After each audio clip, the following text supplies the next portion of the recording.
बिस्मिल्लाहिर्रहमानिर्रहीम। अस्सलाम वालेकुम नाज़रीन, उम्मीद है आप सब लोग खैरियत से होंगे। कहीं पे महंगाई का रोना रोया जा रहा है, कहीं पे मुल्क की सालमियत का रोना रोया जा रहा है, कहीं पे दहशत गर्दी की आवाज़ें आ रही हैं, कहीं से इस्टेब्लिशमेंट को बुरा भला कहा जा रहा है, कहीं अदलिया के ऊपर आवाज़ें उठाई जा रही हैं, कहीं कारोबार की तबाही का अफसाना गढ़ा जा रहा है और तालीम, सेहत, अदालतें, अमन व अमान, कहीं से भी कोई एक अच्छी खबर नहीं आ रही। मिनी बजट का जो इम्पैक्ट है वो लोगों तक पहुंचना शुरू हो गया है और हर शख्स की ज़ुबान पे इस वक्त यही अल्फाज हैं कि यार बहुत महंगाई हो गई है। हर 3 से 6 महीने के बाद अपने आप को यकीन दिलवाया जाता है कि बस जो महंगाई हो गई है इससे ज़्यादा महंगाई नहीं हो सकती, लेकिन अगले ही लम्हे नया कोई ना कोई बम गिरा दिया जाता है। चीज़ें ज़रूरी हैं या गैर ज़रूरी हैं, कोई भी चीज़ इस वक्त सस्ती नहीं और पैसा इतना बेवकूफ़ हो चुका है कि लोग अपनी जेब में पैसा रखने की बजाय सोचते हैं कि ये मिट्टी ही खरीद के डाल दो, क्योंकि जिस बुरे तरीके से पैसे की पिटाई हो रही है उससे ये मिट्टी ही शायद ज़्यादा कीमती हो। यही वजह है कि सोना 2 लाख से ऊपर जा चुका है, डॉलर 300 पे पहुंचा हुआ है, कहने वाले कहते हैं ये 500 पे भी जाएगा। मुल्क की इतनी बुरी तस्वीर खींची जा रही है कि अल्लाह की पनाह।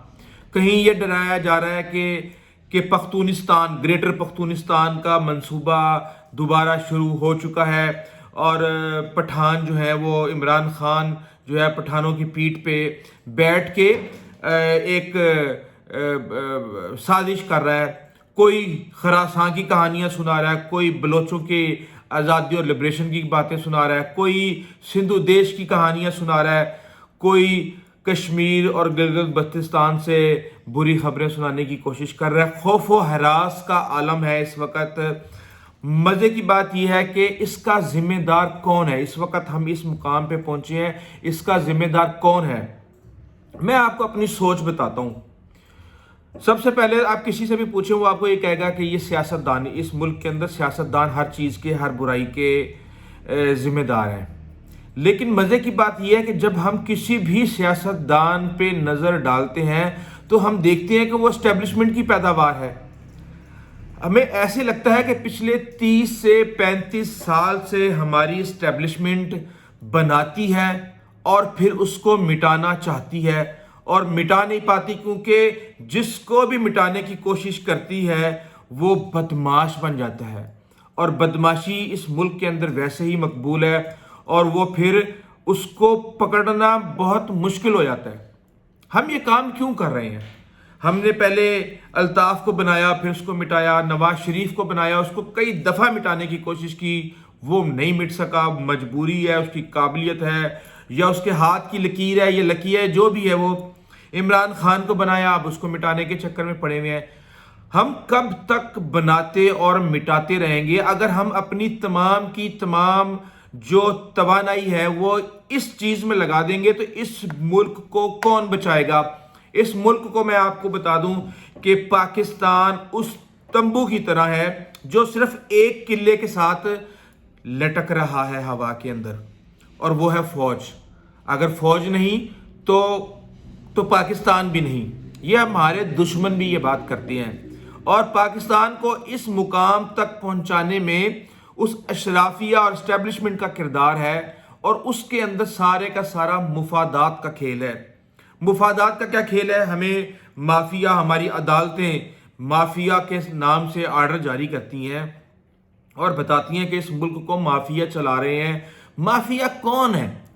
माफिया वो लोग हैं जो पैसे कमाने के लिए इस सिस्टम को बेहतरीन तरीके से कंट्रोल कर सकते हैं, इसको एक्सप्लॉइट कर सकते हैं, अपनी मर्जी के फैसले ले सकते हैं।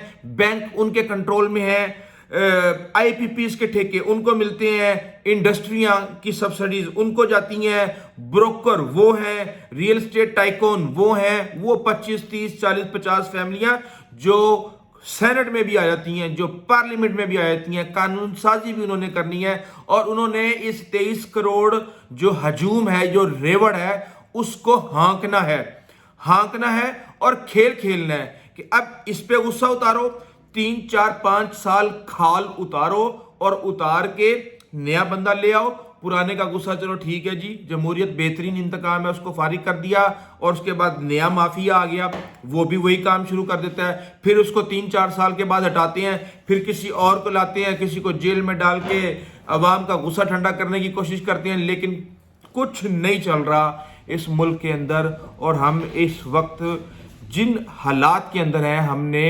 پاکستان کو اس انجام تک بڑی محنت کے بعد ہم نے یہاں پہ پہنچایا ہے، اور اب ایسے لگتا ہے کہ پاکستان کو بہت زیادہ خدشات لاحق ہو چکے ہیں پاکستان کی سلامتی کو، اور پاکستان کا وہ کہتے ہیں نا ابھی نہیں تو کبھی نہیں، اور ہر شخص ہر زبان سے یہ الفاظ آ رہے ہیں کہ پاکستان کو اس وقت جو سنگین خطرات لاحق ہیں وہ آج سے پہلے کبھی نہیں تھے۔ لیکن ہمارے مافیا وہ سیاسی جماعتوں میں گھستا ہے، وہ اسٹیبلشمنٹ کو کنٹرول کرتا ہے، وہ عدلیہ کے اندر اپنے بندوں کو پلانٹ کرواتا ہے، میڈیا کو وہ کنٹرول کرتا ہے، اور یہ سارا ایک گینگ مل کے اس وقت سسٹم ہے ہی نہیں اس ملک کے اندر۔ مسئلہ یہ ہے، یہاں پہ فون کالوں کے اوپر فیصلے ہو رہے ہیں، یہاں پہ فون کالوں کے اوپر جو ہے بندے چھٹ رہے ہیں، یہاں پہ فون کالوں کے اوپر مقدمات بن رہے ہیں، یہاں پہ فون کالز کے اوپر پورے کا پورے ملک کا نظام چل رہا ہے۔ اگر نظام نے فون کالز پہ چلنا ہے تو پھر اس ملک کا جو انجام ہے اس وقت، یہ اس سے مزید بدتر ہو جائے گا۔ ہمیں اب کب تک، ہماری 2 نسلیں مر گئی ہیں صرف اور صرف پاکستان ایک روشن اور مستقبل ہو پاکستانیوں کا، اور اس کے لیے محنت کر رہے ہیں، باہر جا رہے ہیں، کما رہے ہیں، 30 40 بلین ڈالر جو ہے سالانہ بھیج رہے ہیں، لیکن ان سے کچھ سنبھلنے کا نام ہی نہیں لے رہا۔ یہاں پہ عیاشی کا یہ عالم ہے کہ ہمیں ہر چیز مہنگی، برینڈ بال، میرے خیال سے یہ گفتگو بنتی نہیں ہے، کہیں سے کہیں پہنچ گیا ہوں۔ بات یہ ہے کہ ہمارے ریسورسز کو نچوڑا جا رہا ہے، بیانیے کو آپ دماغ میں ہے، بیانیہ تشدد سے کبھی بھی ختم نہیں ہوتا، اور بیانیے کو تشدد سے ختم کر کے معاشرے کے اندر مزید چنگاریاں، غصہ، غم اور پتہ نہیں کیا کیا جھونکا جا رہا ہے۔ بات یہ ہے کہ ہمیں اب سمجھنے کی ضرورت ہے۔ چلیں، اگر آپ نے نہیں باز آنا تو میں یہ کہتا ہوں کہ یہ سارا مافیا اور یہ سب لوگ جو مل کے اس ملک کو لوٹ کھسوٹ رہے ہیں، وہ 4-5 سال کی چھٹی لے لیں، 10 سال کی چھٹی لے لیں، تھوڑا سا گوشت آئے گا اس مردہ جانور کے اوپر تو پھر دوبارہ نوچ لینا۔ لیکن اب اس وقت جو حالات ہیں، مہنگائی سے لے کے، امن و امان سے لے کے، مایوسی سے لے کے، لڑائی جھگڑے تک، وہ عوام کا صبر جو ہے وہ بہت ہی پیمانے پر پہنچ چکا ہے۔